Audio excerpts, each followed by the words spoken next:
My rush is kiteboarding. We're in a secret spot just west of Collingwood, and it's called Brockland. A friend of mine who'd been a windsurfer introduced it to me at Sauble Beach one day, put a kite in my hands, and from there I was hooked. If you really love the sport, you're gonna have 2 or 3 kites at least.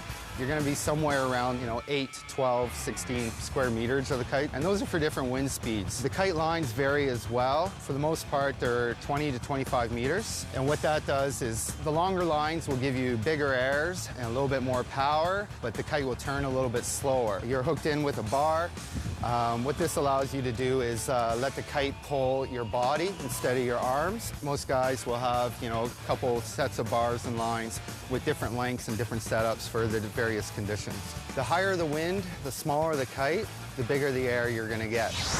We're at a flat water spot right now, so this spot is good for boosting big jumps and for doing wake style type tricks with flat water.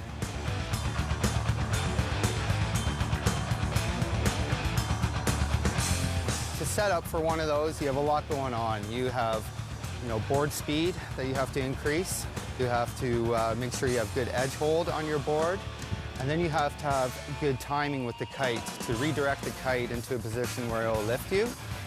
All at the same time, you're looking at the water for a very flat piece of water to edge onto as well. By the time you get into the air, things start happening pretty quickly. I generally will glance up and down, see where my kite is, see how high I am, and look for anything downwind that may surprise me and get ready for the landing.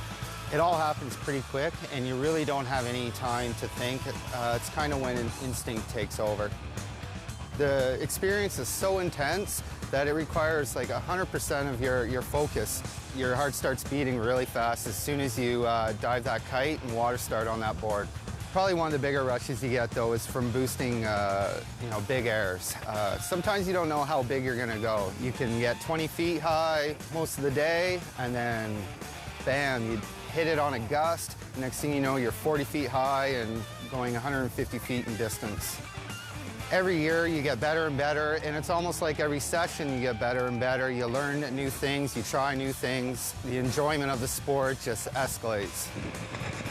Anyone can do it, like I said. You don't have to be a big jock to be able to hold a kite down. I've seen kiters from 8 years old up to 70 years old, so there's a lot of longevity in the sport.